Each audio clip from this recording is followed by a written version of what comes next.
ಅಂದು ಬೆಳಿಗ್ಗೆ ಕೆಲಸಕ್ಕೆ ಹೋಗುವ ತಯಾರಿಯಲ್ಲಿದ್ದ ಅಭಿಯ ಬಳಿ ಬರುವ ಲಹರಿ. ಅಭಿ, ಮುಂದಿನ ವಾರ 9 ತಿಂಗಳಿಗೆ ಬೀಳುತ್ತೆ ಕಣೋ. ಅತ್ತೆ ಮಾವ ಅದೇ ವಾರದಲ್ಲಿ ಸೀಮಂತ ಶಾಸ್ತ್ರ ಮಾಡೋಣ ಅಂತ ಹೇಳ್ತಾ ಇದ್ದಾರೆ.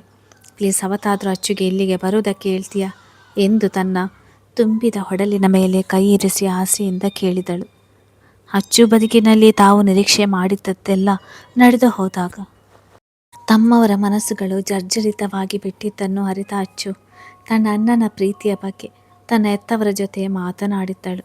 ನಂತರ ಲಹರಿ ಅತ್ತೆ ಮಾವನ ಬಳಿ ನಂದನವರೇ ಮಾತಾಡಿ ಅವರಿಬ್ಬರ ಪ್ರೀತಿ ಬಗ್ಗೆ ತಿಳಿಸಿ ಲಹರಿಯ ಆಸೆಯಂತೆ ತನ್ನ ತಂದೆ ತಾಯಿ ಜಾಗದಲ್ಲಿದ್ದ ಅತ್ತೆ ಮಾವನ ಸಮ್ಮುಖದಲ್ಲಿ ರಿಜಿಸ್ಟರ್ ಆಫೀಸ್ನಲ್ಲಿ ಸರಳವಾಗಿ ಮದುವೆಯಾಗಿದ್ದರು ಆ ಜೋಡಿ. ಈಗ ಅವರಿಬ್ಬರ ಪ್ರೀತಿಯ ಕುಡಿ ಅವರ ಮಡಿಲು ಸೇರುವ ಸಮಯ. ಅವಳನ್ನು ಬೆಡ್ ಮೇಲೆ ಕೂರಿಸುವ ಅಭಿ, ಲಹರಿ ನೀನು ಅಚ್ಚು ಮತ್ತು ಚಾಂಪ್ ಇಲ್ಲಿಗೆ ಬರ್ತಾರೆ ಅಂತ ತುಂಬ ಆಸೆ ಇಟ್ಟುಕೊಳ್ಳೋದಕ್ಕೆ ಹೋಗಬೇಡ, ಬಟ್ ನಾನು ಅವಳ ಜೊತೆ ಮಾತಾಡ್ತೀನಿ ಎಂದ. ಎಷ್ಟು ದಿನ ಗೆಳತಿಯನ್ನು ನೋಡುವ ಬಯಕೆಯಾದಾಗಲೆಲ್ಲ ಅಭಿ ಜೊತೆ ಮನಾಲಿಗೆ ಹೋಗಿ ಬಂದು ಬಿಡುತ್ತಿದ್ದಳು ಲಹರಿ. ಬಟ್ ಈಗ ಅದು ಸಾಧ್ಯವಿಲ್ಲ. ಅಭಿ ಪ್ಲೀಸ್ ಕಣು ಎಂದು ಆಕೆ ಮತ್ತೆ ಮನವಿ ಮಾಡಿದ್ದನ್ನು ಕಂಡು ಹತಾಶೆಯ ನಿಟ್ಟುಸಿರು ಹೊರಹಾಕಿದ ಅಭಿ. ಅವಳು ಇಲ್ಲಿಗೆ ಬರೋದ್ರಿಂದ ಮತ್ತೆ ಹಳೆಯದೆಲ್ಲ ನೆನಪಾಗುತ್ತದೆ ಲಹರಿ. ಅವಳು ಚಾಂಪ್ ಸಲುವಾಗಿ ಹಳೆಯದನ್ನೆಲ್ಲ ಮರೆತು ಮೋಹನ್ ಆಗಿದ್ದರು. ಒಂದು ಸಲ ಅವಳ ಗಂಡ ಎದುರಾದರೆ ಸಾಕು, ಮತ್ತೆ ಅವಳ ನಗು ಹಾಗೂ ನೆಮ್ಮದಿ ಕವರಿ ಬಿಡುತ್ತದೆ. ಅರ್ಥ ಮಾಡಿಕೊ. ಅವಳು ಬರಲಿಲ್ಲ ಅಂದರೆ ಪಾಪು ಆದಮೇಲೆ ನಾವೇ ಹೋಗಿ ಅವಳನ್ನು ನೋಡಿಕೊಂಡು ಬರೋಣ ಎಂದು ಅವಳನ್ನು ಓಲೈಸುವಂತೆ ಮನವಿ ಮಾಡಿದ್ದ ಅಭಿ.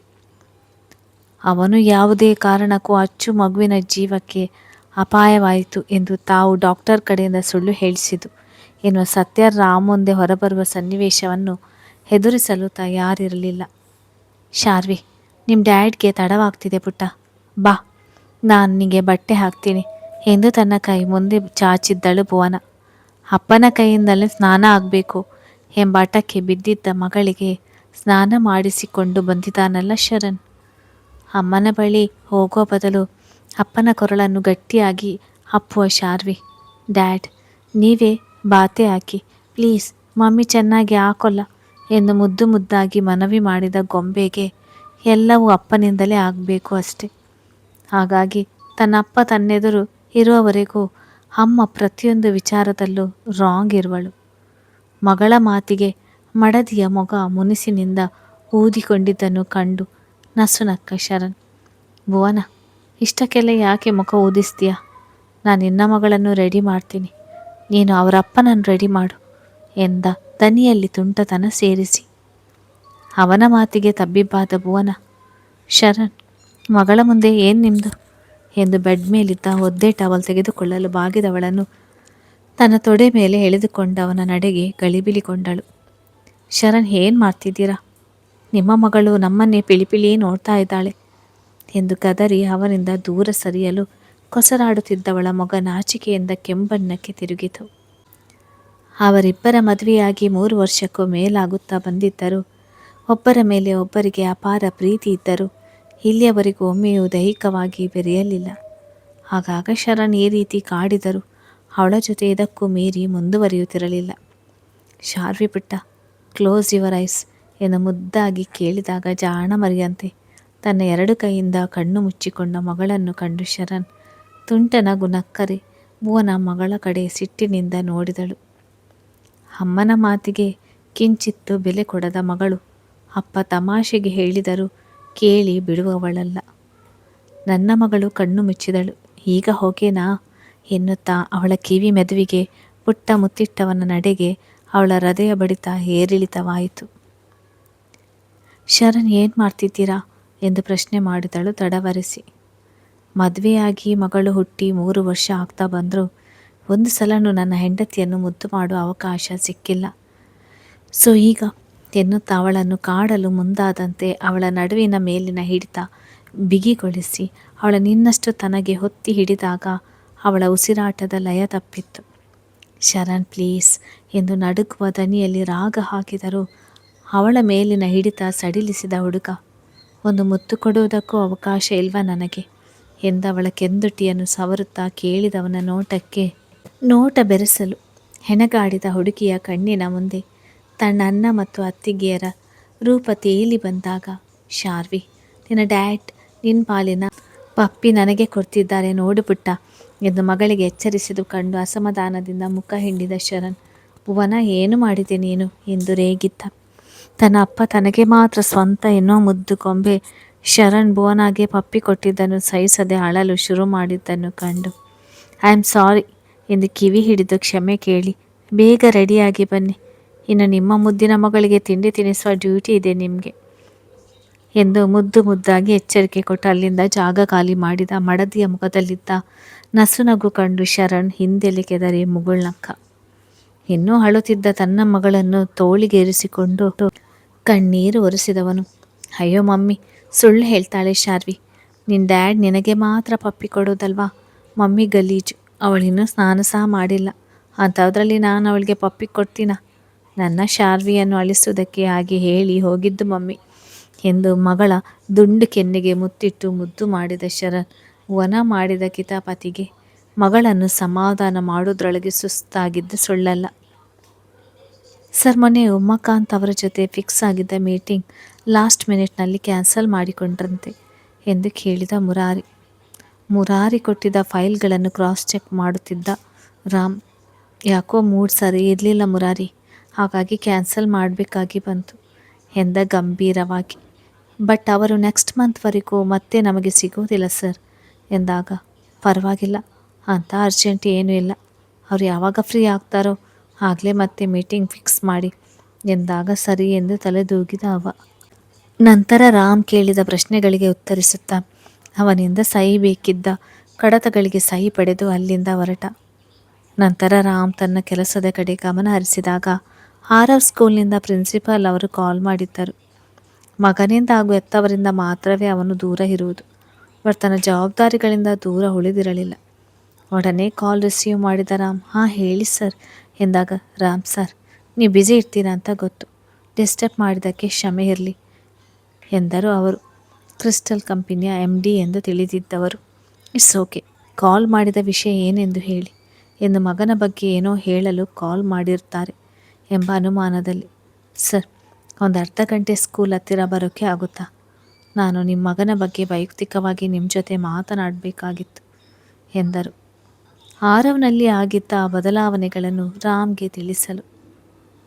ಎನಿಥಿಂಗ್ ಸೀರಿಯಸ್ ಎಂದು ಬೇರಿಸಿ ಕೇಳಿದ. ನೋ ಸರ್, ಬಟ್ ನಾನು ಈ ವಿಷಯ ನಿಮ್ಮ ಜೊತೆ ಮಾತಾಡಲೇಬೇಕು, ಸಾಧ್ಯವಾದರೆ ಅರ್ಧ ಗಂಟೆ ಫ್ರೀ ಮಾಡಿಕೊಂಡು ಬನ್ನಿ ಎಂದು ಮನವಿ ಮಾಡಿದ್ದನ್ನು ಕಂಡು ಓಕೆ ಎಂದು ಕರೆ ತುಂಡರಿಸಿದ. ಮಗನ ವಿಚಾರಕ್ಕೆ ಬಂದರೆ ಯಾವುದೂ ದೊಡ್ಡದಲ್ಲ ಅವನಿಗೆ.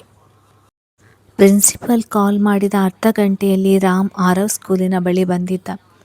ಎದ್ದು ಅವನನ್ನು ಗೌರವಿತವಾಗಿ ಬರಮಾಡಿಕೊಂಡ ಪ್ರಿನ್ಸಿಪಾಲ್ಗೆ ರಾಮ್ ವ್ಯಕ್ತಿತ್ವ ಕಂಡರೆ ಖುಷಿಯಾಗುತ್ತಿತ್ತು.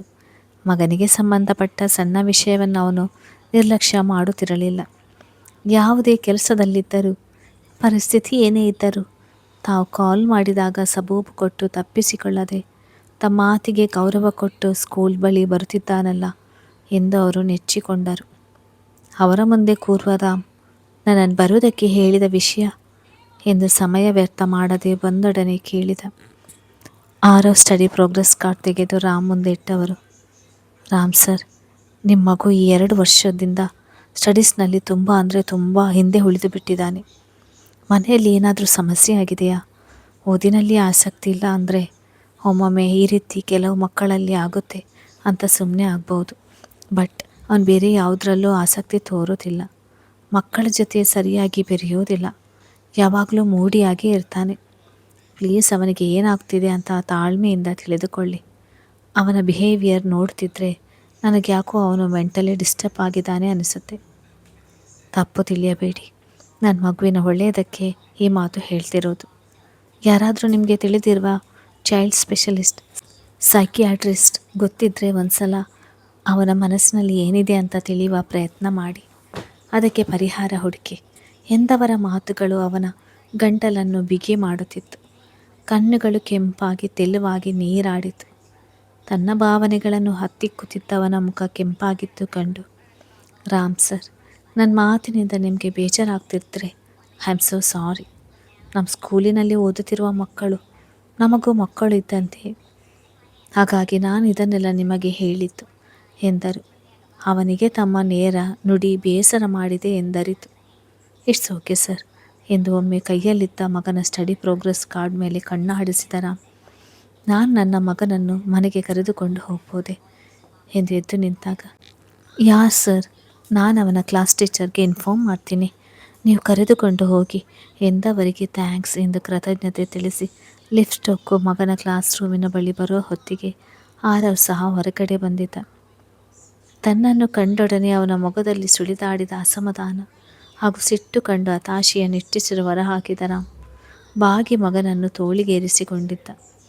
ಬಟ್ ಆರವ್ ಮಾತ್ರ ಈಗಲೂ ಅವನ ಮುಖ ನೋಡಲು ಬಯಸಲಿಲ್ಲ. ಅವನಿಗೆ ತನ್ನಮ್ಮ ತನ್ನಿಂದ ದೂರ ಆಗಲು ತನ್ನಪ್ಪನೇ ಕಾರಣ ಎನ್ನುವುದು ಮನದಲ್ಲಿ ಕುಳಿತು ಬಿಟ್ಟಿತ್ತು. ಬಂಗಾರಿ, ನಿನಗಿನ್ನೂ ನಿನ್ನ ಅಪ್ಪನ ಮೇಲಿನ ಸಿಟ್ಟು ಕಡಿಮೆ ಆಗಲಿಲ್ವಾ ಎಂದು ಮಗನ ಕೆನ್ನೆಗೆ ಮುತ್ತಿಟ್ಟು ಕೇಳಿದ. ಅವನ ಪ್ರಶ್ನೆಗೆ ಉತ್ತರಿಸುವ ಬದಲು ಕಣ್ಣು ತುಂಬಿಕೊಂಡಿದ್ದ ಆರವ್ ನನಗೆ ಮಮ್ಮಿ ಬೇಕು ಎನ್ನುವ ಬೇಡಿಕೆ ಇಟ್ಟಿದ್ದ. ಮಗನ ಬೇಡಿಕೆ ಕಂಡು ಎದೆಯಲ್ಲಿ ಚುಳುಕು ಕಾಣಿಸಿಕೊಂಡಷ್ಟು ನೋವಾದರೂ ತುಟಿ ಬಿಚ್ಚಿ ಮಾತನಾಡಲಿಲ್ಲ ರಾಮ್. ತನ್ನಪ್ಪ ಮೌನವಾಗಿ ತನ್ನನ್ನು ಎತ್ತಿಕೊಂಡು ನಡೆಯುವಾಗ ಅವನ ಕೊರಳನ್ನು ಅಪ್ಪಿದ ಆರವ್, ಪಪ್ಪ ಪ್ಲೀಸ್, ನನಗೆ ಮಮ್ಮಿ ಬೇಕು, ಅವ್ರು ನಮ್ಮ ಮನೆಗೆ ಬರೋದಿಲ್ಲ ಅಂದರೆ ನನ್ನನ್ನೇ ಅವರ ಹತ್ತಿರ ಕಳಿಸಿಕೊಡಿ ಪಪ್ಪ ಪ್ಲೀಸ್ ಎಂದು ಕಣ್ಣೀರು ಹಾಕುವಾಗ ಸತ್ತು ಬದುಕಿದ್ದ ರಾಮ್ ಮಗನನ್ನು ಕಾರಿನಲ್ಲಿ ಕೂರಿಸಿ ನೋವು ಮತ್ತು ಪಶ್ಚಾತ್ತಾಪದಲ್ಲಿ ಪದೇ ಪದೇ ಗಂಟಲು ಬಿಗಿಯಾಗುತ್ತಿದ್ದಾಗ ನೀರು ಕುಡಿದು ಸುಧಾರಿಸಿಕೊಂಡ ರಾಮ್ ಡ್ರೈವಿಂಗ್ ಸೀಟಿನಲ್ಲಿ ಕುಳಿತ. ಮಮ್ಮಿ ಮಾತ್ರನಾ ನಿನಗೆ ಬೇಕಾಗಿರೋದು, ಈ ಪಪ್ಪ ಬೇಡವಾ ಎಂದು ಕೇಳುವಾಗ ಅದೆಷ್ಟು ಸಂಕಟವಾಯಿತು ಅವನಿಗೆ. ಮಗನ ಉತ್ತರ ಶೂನ್ಯ ಎಂದವನಿಗೆ ತಿಳಿದಿರಲಿಲ್ಲವೇ? ಆರವ್ ರಾಮ್ ಮೊದಲೇ ಅಂದಾಜಿಸಿದಂತೆ ತನ್ನ ಪ್ರಶ್ನೆಗೆ ಉತ್ತರಿಸದೆ ಕೈಕಟ್ಟಿ ರಸ್ತೆ ಕಡೆ ದೃಷ್ಟಿ ನೆಟ್ಟು ಕುಳಿತದ್ದು ಕಂಡು ಒಂದು ತರನಾಗಿ ನಕ್ಕ ರಾಮ್. ಅಚ್ಚರಿ, ನಾನು ನಿಮ್ಮ ಬದುಕಿಗೆ ಬರಲೇಬಾರ್ದಿತ್ತು. ನೋಡಿ, ನಾನು ನಿಮ್ಮ ಬದುಕಿಗೆ ಒತ್ತಾಯಪೂರ್ವಕವಾಗಿ ಪ್ರವೇಶ ಮಾಡಿದ್ದಕ್ಕೆ ನಿಮಗೂ ನೋವು, ನನಗೂ ನೋವು. ನೀವಿಲ್ಲದೆ ಹೋದರೂ ಯಾರಿಗಾಗಿ ನನ್ನ ಮುಂದಿನ ಜೀವನ ಮುಡುಪಾಗಿಡುವ ನಿರ್ಧಾರ ಮಾಡಿದ್ದೇನೋ ಅವನೇ ಇವತ್ತು ನನ್ನ ಜೀವನದಲ್ಲಿ ಇರೋದಕ್ಕೆ ಇಷ್ಟಪಡುತ್ತಿಲ್ಲ ಎಂದು ತನ್ನೊಳಗೆ ನುಡಿದು ಸಂಕಟದ ನಗು ನಕ್ಕಿದ್ದ. ತನ್ನ ಮಡದಿ ಮತ್ತು ಮಗ ತನಗೆ ಕೊಡುತ್ತಿರುವ ಶಿಕ್ಷೆಯನ್ನು ನೆನೆದು ಮರುಗಿದ. ನಂತರ ಮಗನನ್ನು ತನ್ನ ಮನೆಗೆ ಕರೆದುಕೊಂಡು ಹೋಗಿದ್ದ. ಆರವ್ ಅಚ್ಚು ಬಗ್ಗೆ ಮಾತನಾಡಿದ್ದು ಅಷ್ಟೇ, ಮತ್ತೆ ಒಂದು ಮಾತು ಆಡಲಿಲ್ಲ ರಾಮ್ ಜೊತೆ. ಅವನಿಗೆ ಇಷ್ಟದ ಅಡುಗೆ ಮಾಡಿ ತಾನೇ ಕೈ ತುತ್ತು ಇಟ್ಟು ಊಟ ಮಾಡಿಸಿದ ರಾಮ್. ಬಂಗಾರಿ, ನೀನು ಸ್ಟಡೀಸ್ನಲ್ಲಿ ತುಂಬ ಹಿಂದೆ ಉಳಿದು ಬಿಟ್ಟಿದ್ಯಾ, ಬೇರೆ ಆ್ಯಕ್ಟಿವಿಟೀಸ್ನಲ್ಲಿ ಸಹ ಆ್ಯಕ್ಟಿವ್ ಇಲ್ಲ ಅಂತ ಕಂಪ್ಲೇಂಟ್ ಮಾಡಿದ್ರು ನಿಮ್ಮ ಪ್ರಿನ್ಸಿಪಲ್ ಎಂದ ಮೃದುವಾಗಿ. ಆದರೆ ಆರವ್ ಹೆಚ್ಚಿನ ದಿನಗಳಲ್ಲಿ ತುಂಬ ಹಠಮಾರಿಯಾಗಿ ಬದಲಾಗಿ ಬಿಟ್ಟಿದ್ದರಿಂದ ಅವನ ಮಾತು ತನಗಲ್ಲ ಎನ್ನುವಂತೆ ಕುಳಿತು ಬಿಟ್ಟ. ಅದನ್ನು ಕಂಡು ಭಾರವಾದ ಉಸಿರನ್ನು ಹೊರಹಾಕಿದ ರಾಮ್. ಬಂಗಾರಿ, ನೀನು ದಿನದಿಂದ ದಿನಕ್ಕೆ ತುಂಬ ಡಲ್ ಸ್ಟೂಡೆಂಟ್ ಆಗುತ್ತಿದ್ದರೆ ಹೇಗೆ ಹೇಳು? ಮಮ್ಮಿ ನಿನ್ನನ್ನು ಗುಡ್ ಸ್ಟೂಡೆಂಟ್ ಆಗಿ ನೋಡೋದಕ್ಕೆ ಆಸೆ ಪಡ್ತಿದ್ರು. ನೀನು ಸಹ ಮೊದಲೇ ಅದೇ ರೀತಿ ಇದ್ದೆ ಅಲ್ವಾ? ಈಗ ಏನಾಗಿದೆ ಬಂಗಾರಿ ನಿಂಗೆ ಎಂದು ಒಲಿಸುವಂತೆ ಕೇಳಿದಾಗ, ಈಗಲೂ ಮಮ್ಮಿ ನಮ್ಮನೆಗೆ ವಾಪಸ್ ಬರಲಿ, ನಾನು ಮೊದಲನಾಗಿ ಗುಡ್ ಸ್ಟೂಡೆಂಟ್ ಆಗ್ತೀನಿ ಎಂದು ಹೊರಟಾಕಿ ನುಡಿದ ಆರವ್ ಎದ್ದು ಅಲ್ಲಿಂದ ಹೊರಟು ಬಿಟ್ಟ. ರಾಮ್ ಅಸಹಾಯಕತೆಯಿಂದ ಹರೆಜೀವವಾಗಿ ಹೋದನು. ಸಂಜೆ ಆಫೀಸ್ನಿಂದ ಮನೆಗೆ ಬರುವ ಅಂಕಿತ್ ರಾಮ್ ಕಾಲ್ ಮಾಡಿದ ಆರವ್ನನ್ನು ಕರೆದುಕೊಂಡು ಹೋಗಲು ಹೇಳಿದ್ದರಿಂದ ಫ್ರೆಶ್ ಆದವನು ತನ್ನ ತಾಯಿಗೆ ಅಣ್ಣನ ಮನೆಗೆ ಹೋಗಿ ಆರವ್ನ ಕರೆದುಕೊಂಡು ಬರುವುದಾಗಿ ತಿಳಿಸಿ ಮನೆಯಿಂದ ಹೊರಟ. ಅಂಕಿತ್ ಏನನ್ನೋ ಯೋಚಿಸುತ್ತಾ ಕಾರ್ ಡ್ರೈವ್ ಮಾಡುತ್ತಿದ್ದಾಗ ತೀರ ಪರಿಚಯದ ಹೆಣ್ಣಿನ ಮೊಗ ಕಂಡು ತನ್ನ ಕಾರ್ ಸ್ಲೋ ಮಾಡಿದ. ಅವನ ಅಣ್ಣನ ಬದುಕು ಮತ್ತು ತಮ್ಮ ಮನೆಯನ್ನು ನಿರೀಕ್ಷೆಗೆ ಸಿಗದಷ್ಟು ಬದಲಾಯಿಸಿದ ಹೆಣ್ಣು ಅವಳು. ಆಕೆ ತನ್ನ ತುಂಬಿದ ಹೊಡಲಿನ ಮೇಲೆ ಕೈ ಇರಿಸಿ ಕ್ಯಾಬ್ಗಾಗಿ ಕಾಯುತ್ತಾ ಮೊಗವನ್ನು ತೊಯ್ದು ಹೋಗುತ್ತಿದ್ದ ಬೆವರನ್ನು ಒರೆಸುತ್ತಾ ಆಯಾಸದಿಂದ ಎದುರುಸಿರು ಬಿಡುತ್ತಿರುವುದು ಕಂಡು ಒಂದು ತರನಾಗಿ ನಕ್ಕ ಅಂಕಿತ್. ಅವಳ ಮುಂದೆ ಕಾರ್ ನಿಲ್ಲಿಸಿದಾಗ ಬೆದರಿ ಒಂದು ಹೆಜ್ಜೆ ಹಿಂದೆ ಸರಿದು ನಿಂತಿದ್ದಳು ಆ ಹೆಣ್ಣು. ಆ ಕಾರ್ ತನ್ನ ತೀರ ಸನಿಹದಲ್ಲಿ ಬಂದು ನಿಂತಾಗ ಅದು ತನ್ನ ಮೈ ಮೇಲೆಯೇ ಬಂದಂತೆ ಅವಳಿಗೆ ಅನಿಸಿತು. ಮಾಡಿದ ಕರ್ಮ ನಮ್ಮ ಖಾತೆಯಲ್ಲಿ ಜಮಾ ಆಗೋದು ಅಂದರೆ ಇದನ್ನೇನು ಎಂದು ಅಂಕಿತ್ ವ್ಯಂಗ್ಯಭರಿತ ದನಿಯಲ್ಲಿ ಕೇಳಿದಾಗ ಗೊಂದಲದಲ್ಲಿ ಯಾರು ಹೀಗೆಲ್ಲ ಮಾತನಾಡುತ್ತಿರುವುದು, ಅದು ನಡು ರಸ್ತೆಯಲ್ಲಿ ತನ್ನನ್ನು ಕಂಡು ಎಂದು ತುಸು ಬಾಗಿ ಕಾರಿನಲ್ಲಿದ್ದ ವ್ಯಕ್ತಿ ಯಾರೆಂದು ನೋಡಿದಳು. ಅವಳ ಕಣ್ಣುಗಳಲ್ಲಿ ಅಚ್ಚರಿ ತುಂಬಿತು. ಬಟ್ ಅವನನ್ನು ಕಂಡೊಡನೆ ಅವಳ ಕಣ್ಣುಗಳು ತುಂಬಿ ಬಂದು ಗಂಟಲು ಉಬ್ಬಿ ಬಂದಿತು. ತಾನು ಮಾಡಿದ್ದ ಹೊಲಸು ಕೆಲಸಗಳು ಒಮ್ಮೆಲೆ ಸ್ಮೃತಿಯಲ್ಲಿ ಸುಳಿದು ಹೋಗತೊಡಗಿದಾಗ ಅವಳು ಸ್ತಬ್ಧಳಾದಳು. ಮಾಡಿದ ಕರ್ಮ ಕಿತ್ತು ತಿನ್ನದೆಯೇ ಬಿಡದು ಎನ್ನುವಂತೆ ಕಳೆದ ಒಂದೇ ವರ್ಷದಲ್ಲಿ ವರ್ಷ ಬದುಕು ಬುಡಮೇಲಾಗಿತ್ತು. ಅವಳಿಗೆ ಸಹಾಯ ಮಾಡುವ ಮನಸ್ಸು ಇಲ್ಲದೆ ಹೋದರೂ ಅವಳೀಗ ತುಂಬು ಗರ್ಭಿಣಿ ಎನ್ನುವ ಕಾರಣಕ್ಕೆ ಡ್ರಾಪ್ ಮಾಡ್ತೀನಿ ಎಂದು ಬಿಗು ದನಿಯಲ್ಲಿಯೇ ನುಡಿಯುವ ಅಂಕಿತ್ ತಾನೇ ಡೋರ್ ಓಪನ್ ಮಾಡಿದ. ಬಟ್ ವರ್ಷ ಇನ್ನೂ 2 ಹೆಜ್ಜೆ ಹಿಂದೆ ಸರಿದು ನಿಂತವಳು. ಪರವಾಗಿಲ್ಲ ಅಂಕಿತ್, ನಾನೇ ಕ್ಯಾಬ್ನಲ್ಲಿ ಹೋಗ್ತೀನಿ, ನೀನು ಹೊರಡು ಎಂದಳು. ಅವಳ ಗಂಡನ ಅನುಮಾನದ ಪಿಶಾಚಿಯ ಮುಖ ಕಣ್ಣ ಮುಂದೆ ಬಂದು ಭಯದಲ್ಲಿ. ಅಚ್ಚು ಮತ್ತು ರಾಮ್ ಬದುಕು ತಾನು ಅಂದುಕೊಂಡಂತೆ ಸರ್ವನಾಶ ಆದಮೇಲೆ ವರ್ಷ ಖುಷಿಯಲ್ಲಿ ತೇಲುವ ಹಕ್ಕಿಯಾಗಿದ್ದಳು. ರಾಮ್ ಮನೆ ಮತ್ತು ಮನೆಯವರ ಮನಸ್ಸು ತುಸು ಶಾಂತವಾದ ಮೇಲೆ ತಾನು ಮತ್ತೇನಾದರೂ ಮಾಡಿ ಅಲ್ಲಿಗೆ ಹೋಗಿ ರಾಮ್ನನ್ನು ಪಡೆದುಕೊಳ್ಳುವ ಯೋಜನೆಯಲ್ಲಿದ್ದ ಹುಡುಗಿ ಅವಳು. ನೈಟ್ ಪಾರ್ಟಿ ಪಬ್ಗಳಲ್ಲಿ ತಿರುಗುವುದೇನೂ ಕಡಿಮೆ ಮಾಡಿರಲಿಲ್ಲ.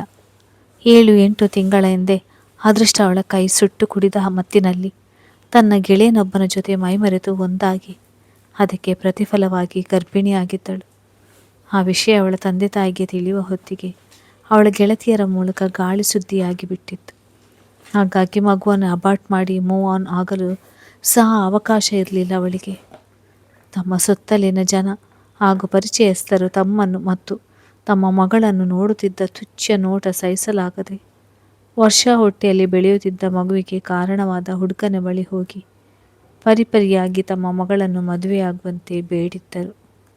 ಆಕೆಯ ಪೋಷಕರು ತಮ್ಮ ಹೆಸರಿನಲ್ಲಿದ್ದ ಅರ್ಧದಷ್ಟು ಪ್ರಾಪರ್ಟಿಯನ್ನು ಮಾನ ಉಳಿಸಿಕೊಳ್ಳುವ ಸಲುವಾಗಿ ಅವನ ಹೆಸರಿಗೆ ಬರೆದುಕೊಟ್ಟು ಮಗಳ ಮದುವೆ ಆ ಹುಡುಗನ ಜೊತೆ ಮಾಡಿದರಾದರೂ ವರ್ಷಗೆ ಮಾತ್ರ ನೆಮ್ಮದಿ ಮತ್ತು ನಗು ಎನ್ನುವುದು ಮರೀಚಿಕೆ ಆಗಿಬಿಟ್ಟಿತ್ತು. ವರ್ಷ ಬುದ್ಧಿ ಹಾಗೂ ಅವಳ ಲೈಫ್ ಸ್ಟೈಲ್ ಬಗ್ಗೆ ತುಂಬ ಹತ್ತಿರದಿಂದ ಕಂಡಿದ್ದ ಅವಳ ಗಂಡ ಅವಳ ಹೊಟ್ಟೆಯಲ್ಲಿ ಬೆಳೆಯುತ್ತಿರುವ ಪಿಂಡ ತನ್ನದಲ್ಲ ಎಂಬ ಅನುಮಾನದಲ್ಲಿ DNA ಟೆಸ್ಟ್ ಸಹ ಮಾಡಿದ. ಅದು ತನ್ನದೇ ಮಗು ಎಂದು ತಿಳಿದ ಮೇಲೆ ಮಗುವಿನ ಸಲುವಾಗಿ ಅವಳನ್ನು ಚೆನ್ನಾಗಿ ನೋಡಿಕೊಳ್ಳುತ್ತಿದ್ದನಾದರೂ ಅವಳು ಯಾರಾದರೂ ಹುಡುಗರ ಜೊತೆ ಫೋನ್ನಲ್ಲಿ ಮಾತನಾಡಿದರೂ ಕಂಡರೆ ಅಷ್ಟೇ ಸಾಕಿತ್ತು. ಅನುಮಾನದಲ್ಲಿ ಅವಳನ್ನು ಹಿಂಸಿಸಿ ಅರೆಜೀವ ಮಾಡಿಬಿಡುತ್ತಿದ್ದ. ವರ್ಷ ತನ್ನ ಗಂಡನ ಅನುಮಾನಕ್ಕೆ ಹೆದರಿ ಈಗೀಗ ಮನೆಯಿಂದ ಹೊರಗಡೆ ಬರುವುದನ್ನು ಸಹ ಅವಾಯ್ಡ್ ಮಾಡಿಬಿಟ್ಟಿದ್ದಳು. ಅಷ್ಟು ಅನುಮಾನದ ಪಿಶಾಚಿಯಾಗಿದ್ದ ಅವಳ ಗಂಡ. ಅಚ್ಚು ಮತ್ತು ಭುವನ ಬದುಕಿನಲ್ಲಿ ಆಕೆ ಆಡಿದ ಆಟಕ್ಕೆ ಆ ದೇವರು ತಕ್ಕ ಶಿಕ್ಷೆ ಕೊಟ್ಟಿದ್ದಾನೆ ಎಂದು ಅಂಕಿತ್ ಹಾಗೂ ಭುವನ ಶರಣ್ಗೆ ತುಸು ಸಮಾಧಾನ ದಕ್ಕಿತ್ತು. ತಾನು ಡ್ರಾಪ್ ಮಾಡುವೆ ಎಂದೊಡನೆ ಅವಳು ಗಾಬರಿಯಲ್ಲಿ ತನ್ನ ಕಾರಿನಿಂದ ಹಿಂದೆ ಸರಿದು ನಿಂತಿದ್ದನ್ನು ಕಂಡು ನಕ್ಕ ಅಂಕಿತ್. ಸರಿ, ನಾನೇನು ನಿನ್ನ ಡ್ರಾಪ್ ಮಾಡುವುದಕ್ಕೆ ತುದಿಗಾಲಿನಲ್ಲಿ ನಿಂತಿಲ್ಲ. ಕ್ಯಾಬ್ ಬರೋವರೆಗೂ ಆದರೂ ಎಲ್ಲಾದರೂ ಕುಳಿತುಕೋ, ಇಲ್ಲ ಅಂದರೆ ತಲೆ ಸುತ್ತು ಬಂದು ರಸ್ತೆಯಲ್ಲಿ ಬಿದ್ದರೆ ಕಷ್ಟ ಎಂದು ಉಸಿರಿ ಕಾರ್ ಸ್ಟಾರ್ಟ್ ಮಾಡಿ ಅಲ್ಲಿಂದ ಹೊರಟ. ಅವನು ಹೋದ ಕಡೆ ದಿಟ್ಟಿಸುತ್ತಾ ಕಣ್ಣಿನಿಂದ ಪಟಪಟನೆ ಉರುಳಿದ ಹನಿಗಳನ್ನು ಒರೆಸುವ ವರ್ಷ. ನಾನು ಬೇರೆಯವರ ಬದುಕಿನಲ್ಲಿ ಆಟ ಆಡಿದರೆ ಆ ದೇವರು ನನ್ನ ಬದುಕಿನಲ್ಲಿ ಆಟ ಆಡುವುದಕ್ಕೆ ನನ್ನ ಜೊತೆಯಲ್ಲಿದ್ದವನನ್ನೇ ಕಳಿಸಿಕೊಟ್ಟಿದ್ದಾನೆ. ನನ್ನ ಮಗುವಿಗೋಸ್ಕರ ಆದರೂ ನಾನು ಇದನ್ನೆಲ್ಲ ಸಹಿಸಲೇಬೇಕು ಎಂದು ಬಿಕ್ಕಳಿಸುತ್ತಾ ನುಡಿದವಳು ಕ್ಯಾಬ್ ಬಂದಿದ್ದನ್ನು ಕಂಡು ಸೆರಗಿನಿಂದ ಮುಖ ಹೊರಿಸುತ್ತಾ ಕ್ಯಾಬ್ ಹೇರಿದಳು. ಅಂದು ಬೆಳಿಗ್ಗೆ ಸ್ಕೂಲ್ಗೆ ಹೋಗಲು ತಿಂಡಿ ತಿನ್ನುತ್ತಿದ್ದ ಮೋನ ತನ್ನ ಮಾವನ ತೊಡೆ ಮೇಲೆ ಕುಳಿತಿದ್ದ ಆರುಷ್ನನ್ನು ಕಂಡು, ಚಾಂಪ್, ನೀನು ಎಲ್ಲಿಗೆ ಹೋಗ್ತಾ ಇದ್ದೀಯಾ? ಇಷ್ಟು ಬೇಗ ರೆಡಿಯಾಗಿ ತಿಂಡಿ ಮಾಡ್ತಿದ್ಯಾ ಎಂದು ಅನುಮಾನದಲ್ಲೇ ಕೇಳಿದಳು. ಬೆಳಿಗ್ಗೆ ಆದ್ವಿಕ್ ಬಳಿ ತಾನಿಂದು ಹೋಟೆಲ್ಗೆ ಬರುವುದಾಗಿ ಹಠ ಮಾಡುತ್ತಿದ್ದಾನಲ್ಲ, ಅದನ್ನು ಗಮನಿಸಿ ಅವಳು ಹೀಗೆ ಕೇಳಿದ್ದಳು. ಮೋನ, ನಾನಿವತ್ತು ಆದ್ವಿಕ್ ಮತ್ತು ಮಮ್ಮಿ ಜೊತೆ ಹೋಟೆಲ್ಗೆ ಹೋಗ್ತಾ ಇದ್ದೀನಿ ಎಂದ ಆರುಷ್ ಕೈಬಾಯಿ ಆಡಿಸ್ತಾ ಮುದ್ದಾಗಿ. ಅವನ ಮಾತು ಕೇಳಿ ಅವರ ಜೊತೆ ತಿಂಡಿಗೆ ಕುಳಿತಿದ್ದ ಧನ್ಯ ಮತ್ತು ಅಚ್ಚು ನಸು ನಕ್ಕರೆ. ಅತ್ತೆ, ಇದು ಮೋಸ. ಸಂಡೇ ನನ್ನನ್ನು ಮತ್ತು ಅವನನ್ನೊಟ್ಟಿಗೆ ಹೋಟೆಲ್ಗೆ ಕರ್ಕೊಂಡು ಹೋಗೋದು ತಾನೆ. ಈಗ ಯಾಕೆ ಅವನ ಒಬ್ಬನೇ ಕರ್ಕೊಂಡು ಹೋಗ್ತಾ ಇದ್ದೀರಾ? ನಾನು ಬರ್ತೀನಿ ಅವನ ಜೊತೆ ಹೋಟೆಲ್ಗೆ ಎಂದು ಮೂತಿಯೊಬ್ಬಿಸಿದಳು ಮೋನ. ಅವಳಿಗೆ ಸ್ಕೂಲಿಗೆ ಹೋಗುವುದು ಮತ್ತು ಹೋಮ್ವರ್ಕ್ ಮಾಡುವುದೆಂದರೆ ಎಲ್ಲಿಲ್ಲದ ತಲೆನೋವು ಮತ್ತು ಹಿಂಸೆ ಆಗೋದಲ್ವೇ? ಆ ವಿಷಯ ತಿಳಿದಿದ್ದ ಧನ್ಯ, ಹಾಂ, ನೀನೀಗ ಚಾಮ್ ಜೊತೆ ಹೋಟೆಲ್ಗೆ ಹೋಗು, ನಿನ್ನ ಬದಲು ನಾನು ಸ್ಕೂಲ್ಗೆ ಹೋಗ್ತೀನಿ ಎಂದು ಗದರಿದ್ದನ್ನು ಕಂಡು, ಮಮ್ಮಿ ಪ್ಲೀಸ್, ಇವತ್ತು ಒಂದಿನ ಸ್ಕೂಲ್ಗೆ ಲೀವ್ ಹಾಕಿ ಚಾಮ್ ಜೊತೆ ಹೋಟೆಲ್ಗೆ ಹೋದರೂ ಏನೂ ಆಗೋದಿಲ್ಲ ಎಂದಳು ಅಳು ಮೋರೆ ಮಾಡಿ. ಮಗಳ ಕಡೆ ಸಿಟ್ಟಿನಿಂದ ನೋಡಿದ ಧನ್ಯ, ಮೋನ, ಇವತ್ತು ಒಂದು ದಿನ ಮಾತ್ರ ಅಲ್ಲ, ವರ್ಷ ಪೂರ್ತಿ ಸ್ಕೂಲ್ಗೆ ರಜೆ ಹಾಕಿದ್ರು ನಿನಗೇನು ಆಗೋದಿಲ್ಲ ಅನ್ನೋದು ನನಗೆ ಗೊತ್ತು. ನೀನು ಇದೇ ರೀತಿ ಹಠ ಮಾಡ್ತಿದ್ರೆ ನಾನು ಇನ್ನು ನಾಳೆ ಸ್ಕೂಲ್ಗೆ ಹಾಕಿಸ್ತೀನಿ ಎಂದು ಎಚ್ಚರಿಸಿದಳು. ಮೋನ ಹಾಸ್ಟೆಲ್ಗೆ ಸೇರಿಸುವೆ ಎಂದರೆ ಮಾತ್ರವೇ ಹೆದರುತ್ತಿದ್ದಳು. ಅಮ್ಮನ ಗದರುವಿಕೆಗೆ ಕಣ್ಣು ತುಂಬಿಕೊಂಡ ಮೋನ, ನಿನಗೆ ನಾನು ಅಂದರೆ ಇಷ್ಟವೇ ಇಲ್ಲ, ಅದಕ್ಕೆ ಯಾವಾಗಲೂ ಹಾಸ್ಟೆಲ್ಗೆ ಹಾಕ್ತೀನಿ ಅಂತ ಹೆದರಿಸುವುದು ಎಂದು ಮುಖ ಮುಚ್ಚಿಕೊಂಡು ಬಿಕ್ಕಳಿಸುವಾಗ, ಅತ್ತಿಗೆ ಪ್ಲೀಸ್, ಅವಳಿಗೆ ಏನು ಗೊತ್ತಾಗುತ್ತೆ? 6 ಹೋಟೆಲ್ಗೆ ಬಂದಾಗಲೆಲ್ಲ ಅವಳು ಅವನ ಜೊತೆ ಬರ್ತಿದ್ಲಲ್ವ, ಅದಕ್ಕೆ ಈಗಲೂ ಅವನ ಜೊತೆ ಹೋಟೆಲ್ಗೆ ಬರಬೇಕು ಅಂತ ಹಠ ಮಾಡ್ತಿದ್ದಾಳೆ ಎಂದು ಮುಖ ಮುಚ್ಚಿಕೊಂಡು ಅಳುತ್ತಿದ್ದ ಮೋನಾಳನ್ನು ತನ್ನ ತೊಡೆ ಮೇಲೆ ಕೂರಿಸಿಕೊಂಡಳು ಅಚ್ಚು. ಮೋನ, ನೀನು ಸ್ಕೂಲಿಗೆ ಹೋಗಿ ಬಾ ಪುಟ್ಟ, ನಾವು ಆರುಷ್ನನ್ನು ನಮ್ಮ ಜೊತೆ ಹೋಟೆಲ್ಗೆ ಕರ್ಕೊಂಡು ಹೋಗಿಲ್ಲ ಎಂದು ಸಮಾಧಾನ ಮಾಡುವಾಗ, ಅತ್ತೆ, ಅವನನ್ನು ಅವರ ಡ್ಯಾಡ್ ಮನೆಗೆ ಕಳಿಸಿಬಿಡಿ, ಇಲ್ಲಾಂದರೆ ಎಲ್ಲರಿಗೂ ಇಲ್ಲಿ ಅವನು ಮಾತ್ರ ಇಂಪಾರ್ಟೆಂಟ್ ಆಗಿಬಿಡ್ತಾನೆ ಎಂದು ಮನವಿ ಮಾಡಿ ಬಿಕ್ಕಳಿಸ್ತಿರುವುದು ಕಂಡು ಅಚ್ಚು ಮುಖದಲ್ಲಿ ಸುಳಿದಾಡಿದ ಹತಾಶೆ ಮತ್ತು ಬೇಸರವನ್ನು ಧನ್ಯ ಗಮನಿಸಿದಳು. ಮೋನ ಚಿಕ್ಕ ಹುಡುಗಿ ಥರ ಇರುವುದು ಕಲಿ, ಅದನ್ನು ಬಿಟ್ಟು ದೊಡ್ಡ ದೊಡ್ಡ ಮಾತು ನಿನ್ನ ಬಾಯಿಂದ ಹೊರಗಡೆ ಬಂದರೆ ಬೆನ್ನು ಮೂಳೆ ಮುರಿತೀನಿ ಎಂದು ಹೊರಟಾಗಿ ಎಚ್ಚರಿಕೆ ಕೊಟ್ಟು ಸಿಟ್ಟಿನಲ್ಲಿ ಮಗಳ ಬೆನ್ನಿಗೆ ಒಂದೇಟು ಹಾಕಿದಳು ಧನ್ಯ ಸಿಟ್ಟಿನಲ್ಲಿ ಮೋನಳಿಗೆ ಹೊಡೆದಿತ್ತು ಮತ್ತು ಮೋನ ತನ್ನ ಅಳು ಇನ್ನಷ್ಟು ಮಾಡಿದಾಗ ಹೆದರಿದ ಆರುಷ್ ಕೂಡ ಕಿಟಾರನೆ ಕಿರಿಚಿಕೊಂಡು ಆದ್ವಿ ಕೊರಳನ್ನು ಅಪ್ಪಿ ಅಳಲು ಶುರು ಮಾಡಿದ. ಅಕ್ಕ, ಇನ್ನು ಇಷ್ಟು ಸಣ್ಣ ವಿಷಯಕ್ಕೆ ಯಾಕೆ ಇಷ್ಟೊಂದು ವೈಲ್ಡ್ ಆಗಿ ರಿಯಾಕ್ಟ್ ಮಾಡ್ತಾ ಇದೆಯಾ ಎಂದು ಆದ್ವಿ ಅಸಹನೆಯಿಂದ ಗುಡುಗಿದರೆ, ಚಾಂಪ್, ನಿನ್ನಿಂದಲೇ ಮಮ್ಮಿ ನನ್ನನ್ನು ಹೊಡೆಯೋದು ಮತ್ತು ಬೈಯೋದು, ನೀನು ನಿಮ್ಮ ಡ್ಯಾಡಿ ಮನೆಗೆ ಹೊರಟು ಹೋಗು ಎಂದು ಬಿಕ್ಕಳಿಸುತ್ತಾ ನುಡಿದ ಮೋನ ಅಚ್ಚು ಮಡಲಿನಿಂದ ಇಳಿದು ತನ್ನ ರೂಮಿಗೆ ಓಡಿ ಹೋದಳು. ಮಗಳು ಮತ್ತು ತನ್ನ ವಯಸ್ಸಿಗೆ ಮೀರಿ ಮಾತನಾಡಿದ್ದು ಕಂಡು ಸಿಟ್ಟಾದ ಧನ್ಯ ಮಗಳ ಹಿಂದೆ ಎದ್ದು ಹೊರಟಳು. ಅದನ್ನು ಕಂಡು, ಅತ್ತಿಗೆ ಪ್ಲೀಸ್, ನನ್ನಿಂದ ಆ ಮಗುವಿನ ಮನಸ್ಸಿಗೆ ನೋವು ಮಾಡಬೇಡಿ,